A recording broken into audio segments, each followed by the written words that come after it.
Bienvenue à votre émission Mosaïque. Nous sommes toujours dans le grenier de la maison Joachim Génus du Parc Valois à Vaudreuil-Dorion. Aujourd'hui, je reçois une artiste, une enseignante aussi en art, et puis elle demeure à Terrasse-Vaudreuil. Non, à Vaudreuil-sur-le-Lac. Sarah Langto. Oui, bonjour. Bonjour, bienvenue Oui. Sarah. Merci d'avoir accepté l'invitation. Ça me fait un grand plaisir. Puis là, c'est rapide, hein? Après les classes comme ça, tu t'en viens à l'entrevue. Là, merci. Ah oui, on essaie de tout faire en même temps. Oui. OK. Là, toi, tu te définis comme une artiste peintre réaliste. Réaliste, texturé. Mais réaliste, j'essayais de définir réaliste, c'est quoi? C'est le plus réaliste possible de ce que tu fais comme sujet? Réaliste dans le sens que je vais utiliser des objets réels. Je vais essayer de faire du figuratif, donc les gens vont quand même reconnaître beaucoup de choses dans mes toiles. OK. Si je prends la collection de bouleau, je vais utiliser des vraies écorces de bouleau. Donc les gens vont vraiment voir le fini. Là. Il n'y a pas beaucoup d'abstrait dans ce que je fais. Il n'y a pas d'abstrait, c'est ça que ça veut dire. Et puis là, tu parles d'objets que tu vas récupérer dans l'environnement. Partout. Partout, comme quel genre d'objet? Dans des cours de métal, sur le bord d'une plage, en vacances, des plaques d'auto qui traînent par terre, des bouts de vêtements recyclés d'amis. Tu les ramasses ou tu les cherches? Ça dépend. Okay. Mais des fois, je peux trouver un morceau qui va m'inspirer pour une toile qui était juste sur le bord de la rue pendant que je faisais une marche. Puis là, tu vas dire, ah... Oui, ça serait bien pour la collection ville ou, avec un lion que je vais faire prochainement, tel textile pourrait être vraiment intéressant. OK. Ouais. Puis là, tu as ton atelier à la maison. Oui. Là, ton chum, il te suit avec ça, puis il embarque ça dans l'auto. Ah, j'ai un copain très, très encourageant. Oui, qui me suit, qui me donne des conseils. Mais là, il faut que tu les traites un peu, les objets que tu trouves. Oui. Disons, les écorces de bouleau que je prends. Je vais dans la forêt, je scalpe les écorces de bouleau Mais mort. souvent, sont... tu oui, vas pas dans l'environnement?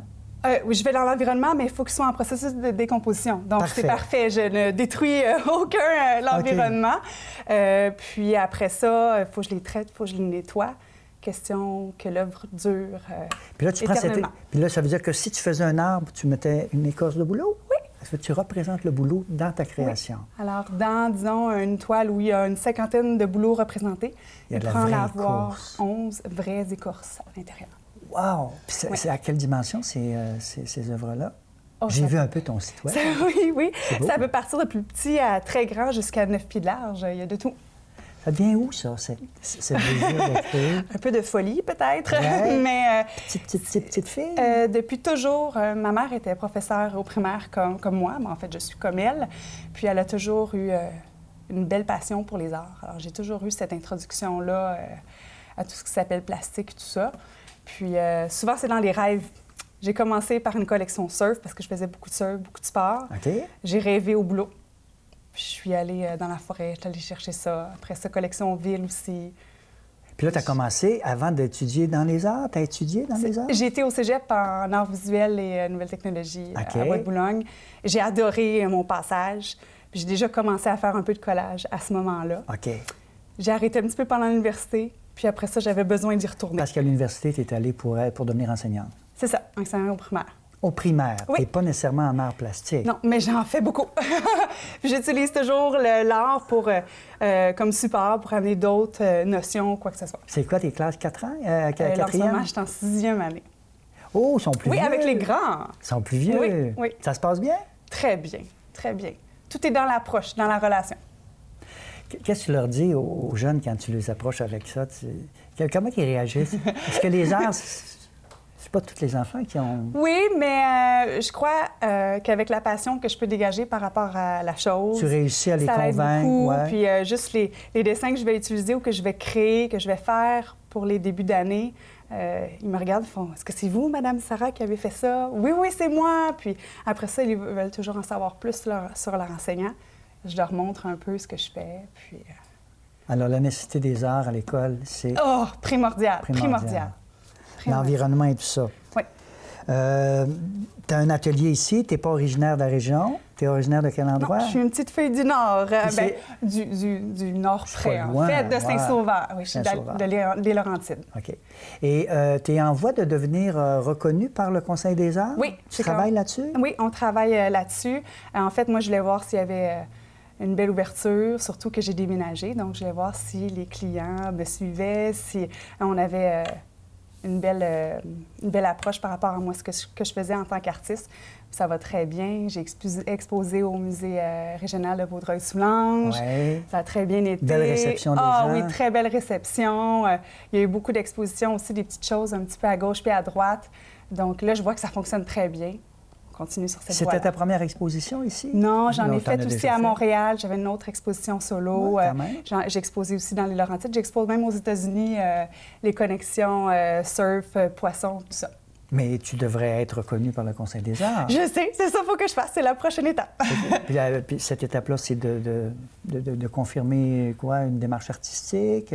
C'est quoi? Oui, bien, il doit y avoir une certaine paperasse administrative à faire là, par rapport à la chose. Parce que tu es reconnue par tes pairs. Oui. Tu vends des œuvres. Oui, oui, beaucoup. Oui. Est-ce que Très chanceuse. Oui. Oui. Est-ce que tu peux en faire sur commande des œuvres? Toujours. C'est souvent ça que j'aime le plus faire. En fait, les gens voient ce que je fais. Ils me disent « Ah, mais Madame Sarah... » Non, c'est pas vrai. « Sarah, j'aime beaucoup ce type de ville-là, mais j'aimerais ça l'avoir en plus grand format. » Ou « Ah, mes teintes, ça serait plus dans les bleus. » Mais ce que j'aime le plus faire, c'est avoir une demande spéciale. Je demande aux gens « Donnez-moi quelque chose à vous que je peux coller dans vos toiles. » Mais là, tu es peintre. Oui, Tu vas peindre le fond, puis tu vas rajouter des textures toujours. que tu as trouvées. Ouais. Ben oui, pour faire mes toiles, c'est sûr que j'ai besoin de beaucoup de matériaux. Je vais utiliser l'acrylique, mais je vais aussi utiliser justement le spray paint, comme on appelle la peinture en cacane. Je vais aussi utiliser des bouts, ça c'est des bouts d'ordinateur, pour créer des textures. Je me suis fait des petits bacs avec toutes sortes de choses que je pourrais coller. Fait que je les classe pour que ça soit un peu plus simple. J'ai des étampes, des bouts d'ordinateur que je peux coller aussi. Puis tout ça, c'est faisable justement grâce à l'époxy, des bouts de métaux. Ça, c'est des vieilles parties d'un montage qu'on avait fait dans le temps que j'ai gardé les pièces. J'ai des parties aussi de voiliers. J'ai un de mes amis qui travaille en construction. Donc, il y avait des vieilles vis rouillées que j'ai pris tout simplement. Mon grand-père qui avait toutes sortes de poignées, des bouts de métaux divers. Alors, tout ça fait en sorte que je peux coller des choses puis créer des choses vraiment uniques. Ça pour les petites pièces, des vieux colliers, des bouts de skateboard que j'ai pris. Des choses que je trouve des fois... ça, c'est un flocon que j'ai trouvé dans un sac de tissu pour un lit, des draps de lit. C'était sur un zip, puis je trouvais que le flocon était intéressant, donc je le garde. Alors, il faut toujours que je sois à l'affût pour trouver des nouvelles choses. Moi, je porte toujours des lunettes, puis la compagnie de lunetterie Yves à Saint-Sauveur m'a donné plein de lunettes usagées. Fait que ça se peut que je puisse en coller un jour dans une de mes toiles pour faire ça différent puis humoristique. Moi, je suis enseignante, puis des fois, quand on se promène sur le bord de la rue, bien, on trouve dans les bacs de recyclage des bouts de carton. Puis ces bouts de carton-là, ça fait des effets magiques sur une toile. Puis même en dessous, ici, là, tout en dessous de ma table, il y a plein de choses, des bouts de câbles, des bouts de straps de métal rouillés. Moi, plus c'est rouillé, plus c'est beau. Hein? Donc, puis tout ça, on colle ça encore sur les toiles, selon l'inspiration, toujours. J'ai bien de la difficulté à faire seulement une peinture acrylique. J'ai besoin d'ajouter des choses. Comme j'ai des amis, ce qu'ils ont fait, c'est qu'ils ont décidé de me laisser rentrer dans le garage paternel. J'ai trouvé des vieilles plaques d'auto, des chaînes de scie à chaîne, tout ça. Puis là, tu sais pas encore ce que tu vas faire. Ils m'ont dit, vas-y, va créer. Puis au début, c'était pas pour avoir une toile. Ils ont juste vu la toile après, puis ils ont dit, bien, je suis obligée. Des fois, je peux trouver des montres qui appartenaient à mon client, puis je leur dis, bien, je peux utiliser votre montre pour faire le Big Ben que vous me demandez. Wow. Alors, ça fait vraiment une toile qui est encore plus personnalisée. J'utilise aussi beaucoup de choses à moi, des vieux napperons que ma grand-mère avait, des bijoux que j'utilisais beaucoup avant, que je colle. Donc, tu transformes-tu un peu le bijou? Oui, des fois, je vais le peindre, je vais le transformer. J'ai une collection vélo que j'utilise, tous des vieux morceaux de vélo qui sont désuets, qui servent à rien, qui pourraient se retrouver dans la nature et traîner là, je les utilise puis je les incorpore dans mes toiles. Wow. Donc, ça donne toujours une deuxième vie aux produits que j'ai. As-tu eu l'occasion de faire des médiations culturelles? Est-ce qu'on t'a offert de faire des médiations culturelles? Qu'est-ce que vous voulez dire par médiation? Je ne sais pas si c'est... Tu es dans la ville, au Canada, à travers le monde. Vaudreuil-Dorion, c'est la ville maîtresse des médiations culturelles. OK, il va falloir que vous m'éduquiez. Bon, bien là, ce qu'il faut comprendre, c'est que une médiation culturelle, c'est qu'un projet, une ville va offrir à un artiste de créer une médiation culturelle avec des non-artistes, OK. souvent. Alors, tu pourrais travailler avec des fonctionnaires, avec des élus, avec des classes d'enfants. OK. Et là, tu arrives avec un projet. Ça peut être une installation, ça peut être une œuvre d'art, ça peut être une installation d'intégration dans un bâtiment. Oui. Et là, toi, tu travailles pendant des jours, tu es payé, tu as une subvention. Oui. Tu n'avais jamais entendu médiation Mais culturelle? je crois, bien, peut-être le terme, je ne l'avais pas entendu, mais j'en connais qui en font beaucoup dans les écoles, dans les régions. C'est ça. Oui. C'est le nom qu'on OK. utilise. Puis ici, le directeur des loisirs et de la culture, Michel Vallée, Oui. et la sommité à travers le monde, on va le chercher pour faire des Bien, il conférences. va falloir que je le contacte. Fait qu'il faut aller voir M. Vallée à l'Hôtel de Parfait. Ville. Parce que, est-ce que tu aimerais ça, sortir? En fait, tu sors un peu de ton atelier, là. Oui, oui, oui. Et là, tu es confronté à... Bien, tu es amené à créer avec des participants. Oui, mais moi, j'imagine tout de suite avec des enfants. Parce que tu irais dans le Bien bois, sûr, tu irais bien dans sûr, des bien endroits. sûr. Oui. Bon, bien, on met ça en On met note. ça, On met ça en note, à là. l'agenda. À l'agenda. C'est bon. Puis, OK, là, maintenant, est-ce que tu es en préparation de créer une exposition bientôt? En ce moment, je suis très chanceuse. Il me reste presque plus de toiles. C'est pas si pire. Je vends beaucoup, puis c'est souvent plusieurs demandes du même client. C'est un client, c'est un galériste? Un galériste ou un particulier. OK. En moyenne, c'est 2 à 3 toiles par personne qui vont me demander au fil des années, tout ça. C'est bien super. Oui, parce qu'ils aiment plusieurs éléments de chaque collection. Ah, j'aimerais ça avoir une toile de boulot. Ah, j'aimerais ça avoir une toile de ville. Ah, votre tortue que vous avez faite dernièrement est magnifique. J'aimerais ça en avoir une aussi. Donc, il y a toujours une redemande. Donc là, en ce moment, il faut que je crée, là. Oui. Faut que tu crées. Oui. Mais là, tu es en enseignement. C'est très accaparant quand même. Oui, mais l'enseignement nous permet d'avoir 2 mois de vacances l'été, permet OK. d'avoir certains moments à nous. On peut finir relativement tôt. Puis Puis durant l'année scolaire, tu es capable d'aller Oui, faire des petits aussi. projets comme Oui, ça? oui.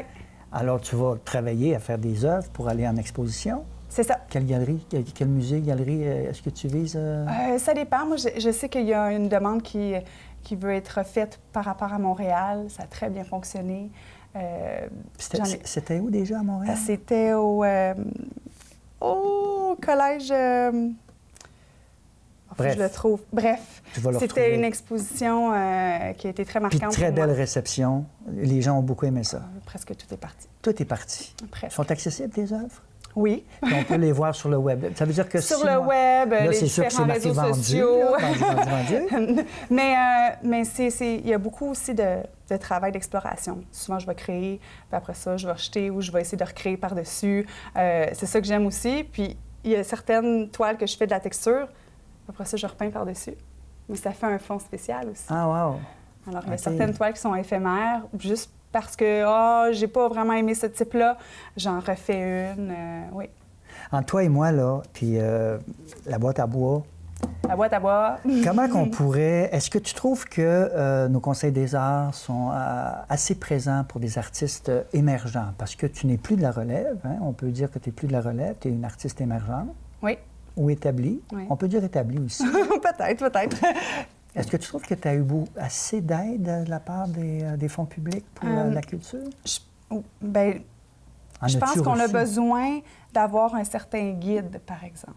C'est-à-dire? Je sais que j'ai des collègues qui, je sais très bien, ont réussi à avoir des fonds et tout ça, qui sont très actifs dans la recherche justement de ces fonds, de ces bourses-là, de ces subventions-là. Mais c'est quand même un peu complexe. Alors, c'est le fun d'avoir un mentor, un guide qui pourrait nous aider justement à trouver ces fonds-là qui pourraient nous encourager en tant qu'artistes. Mais dans le fond, il y a de l'aide qui se fait, Ouais. mais peut-être pas assez d'accompagnement. Peut-être. OK. Oui. Tu te vois où, toi, dans 20 ans, avec tes petits-enfants? Pas tes petits-enfants, avec tes enfants? Oui, c'est ça, les petits-enfants, pas tout de suite. Pas de suite. En tant qu'artiste. En tant qu'artiste, là, moi t'aspires à quoi? je veux continuer à créer. Je crois que j'aurai toujours la passion. Dès que je me dis, oh, il y a un ralentissement, il y a toujours un regain, il y a toujours des demandes qui arrivent. Puis, je veux encore utiliser beaucoup le collage. Je veux réutiliser des choses qui se retrouvent alentour de nous, qu'on n'utilise pas, qui sont inutiles ou qui peuvent polluer tout simplement l'environnement. Ouais. Je trouve ça très important. Ça amène beaucoup de texture, ça amène du renouveau.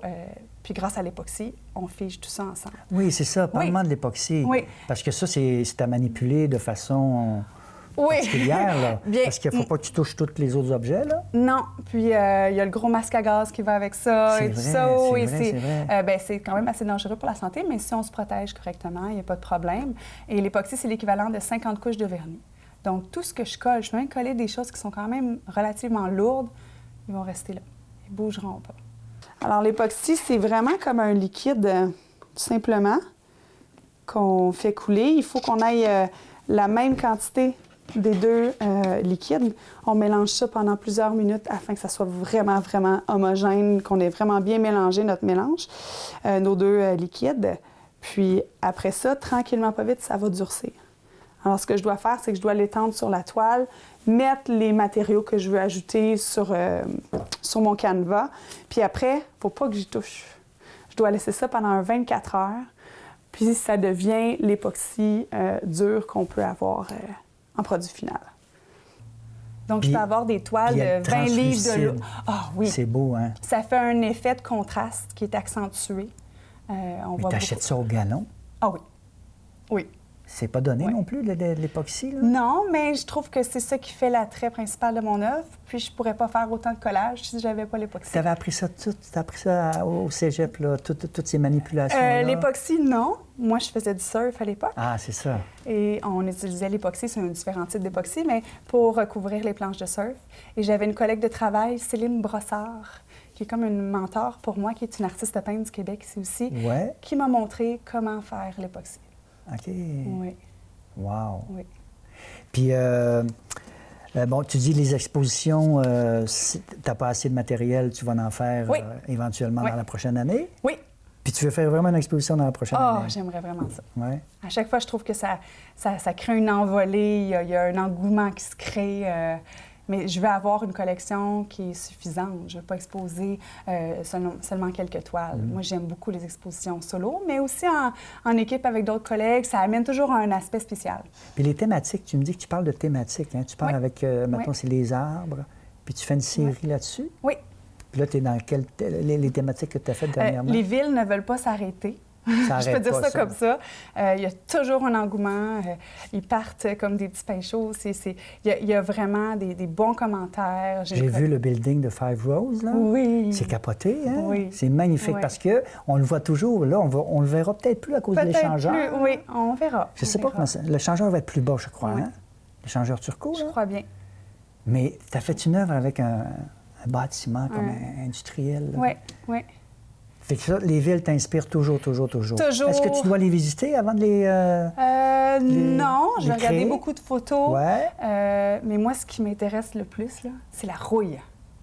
Le rouillé, je peux regarder des morceaux rouillés, je vais dire « Ah, c'est donc... Oui! » Je l'ai déjà regardé. Je trouve ça magnifique. Tu sais que c'est pas de la vraie rouille. Ah non, c'est sûr que c'est pas de la vraie rouille. C'est un cosmétique. Oui, c'est un artiste qui a fait ça. Mais c'est fou comment le métal rouillé vient me chercher. Il y a quelque chose. Dans une autre vie, peut-être. Ça veut dire que tu n'iras pas le traiter, tu vas le laisser là. Non, le laisser comme ça. Il y a un travail qui est déjà fait. Là. Wow. Je peux pas toucher à ça. C'est génial. Écoute, Sarah Langto, oui. Ce fut une belle rencontre. Bien, pour moi aussi. T'as une joie de vivre. On sent vraiment la création chez toi. J'aimerais ça avoir été un enfant, peut-être que tu sois mon enseignante. Ça doit être le fun d'être dans ta classe. C'est très important pour moi.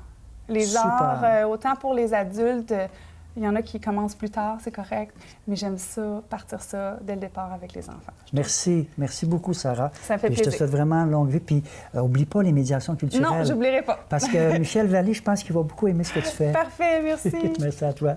Et quant à vous, je vous dis à la semaine prochaine pour un autre mosaïque. Salut bien!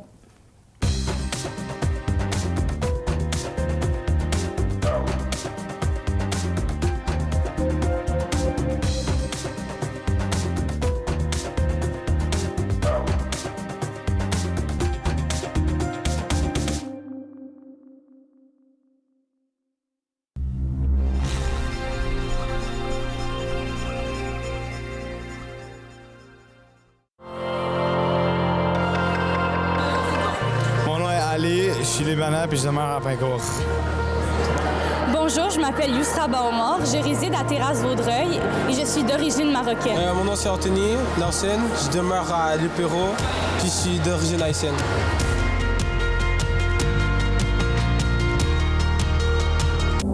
你好，我叫庄丽娜，我住在 Notre-Dame-de-l'Île-Perrot, Canada，而且我是从中国来的。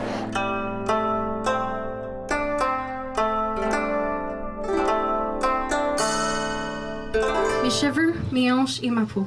Tant de choses j'aimerais changer et tant de personnes à qui me comparer. Mais je veux m'apprécier et je veux m'affirmer. Pouvoir m'associer au corps qu'on m'a donné. Non seulement vivre, mais aussi m'aimer.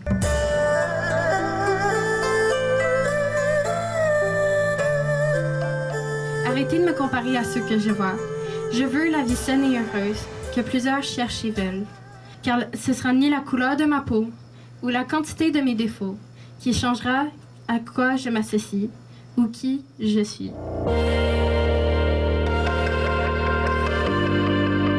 On est en train de coller des bouts de papier sur l'œuvre pour que ça donne un effet mosaïque. Ouais, ben, je viens d'un autre pays, je viens du Liban et je suis venue au Canada quand j'étais quand même assez jeune. Et ben, je viens faire partie de ce projet pour juste mettre de la culture dans cette école. Bien, souvent, les gens, ils regardent les œuvres, ils ne comprennent pas nécessairement qu'est-ce que ça veut dire, mais la diversité culturelle, il y a plusieurs façons de la voir.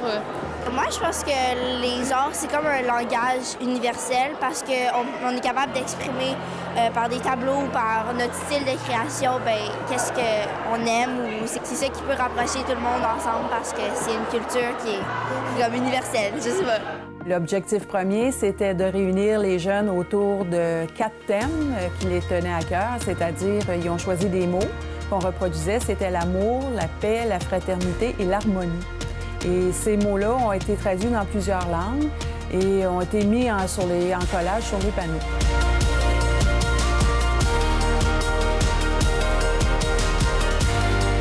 Oui, les arts rapprochent les cultures parce que les arts n'ont pas de langage, c'est-à-dire c'est universel, ça n'a pas ni une langue ni en anglais ni en français, ça rapproche tout le monde et c'est sûr que tout ce qui est créativité va rapprocher les gens.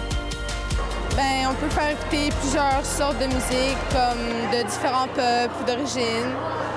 Bien, en fait, l'art, c'est pas un langage, il n'y a pas de langue, il n'y a pas de limite. Donc, c'est vraiment quelque chose que n'importe qui peut faire et n'importe qui peut réaliser. Ici, c'est un bel exemple de tout le monde qui se réunit pour faire une pièce. Moi, je pense que tout ce qui est fait à partir d'idées qui ont été faites par des jeunes, bien, je crois que des fois, ça peut nous permettre d'avoir un peu comme une porte à connaître d'autres cultures, par exemple, de d'autres pays.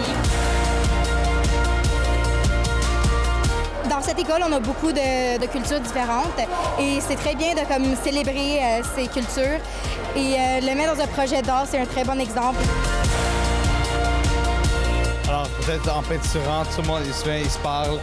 Ben, pas juste peinturer. Quand on peinture, on se parle, communique, on va savoir d'où tu viens, on va se demander comme ça. Alors, on s'est rendu compte qu'il y avait beaucoup d'élèves qui écrivaient d'autres langues. Ils sont allés partager aussi la culture de leurs parents, aussi aller demander à papa, à maman de traduire tel mot. Donc, ça a permis à des gens de se révéler vraiment, puis d'échanger aussi. Donc, ça a fait un beau lien, là. Tu pourrais montrer genre les arts parce qu'il y a différentes arts dans différentes cultures. Oui. Puis ben c'est bon, je trouve ça nice qu'ils font ça.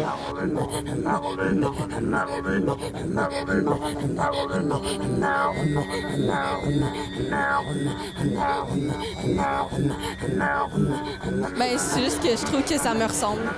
Tu fais des arts, puis tu peux les exposer à d'autres pays, puis ils peuvent voir ce que tu fais. En fait, la spiritualité, tout ça, puis des trucs comme ça m'a toujours intéressée. Mais j'ai appris que ici, comme tout le monde, ils restent sur le terrain de n'importe qui, puis tu te ferais chialer dessus pour aller sur leur terrain. Mais là, c'est vraiment, tout appartient à tout le monde, puis je trouve ça vraiment cool parce que, genre, c'est pas comme tout m'appartient, c'est non, ça appartient à tout le monde, c'est la terre de tout le monde. C'est l'art qui fait que c'est le lien qu'on reconnaît. On ne peut plus distinguer personne parce que l'art est universel. Et pendant que les gens peignaient, découpaient, déchiraient des morceaux de papier, tout le monde était ensemble. On ne voyait plus du tout la diversité. C'était vraiment une unité. Bonjour, je m'appelle Jessica Lavoie et je suis d'origine inuit. Salut, je m'appelle Flavie Germain, j'habite à Notre-Dame-de-l'Île-Perrot et je suis d'origine canadienne. J'habite à l'Île-Perrot. Attends, c'est quoi déjà qui fait? Mon nom, c'est Anna Ballant, j'habite à l'Île-Perrot et je suis d'origine roumaine.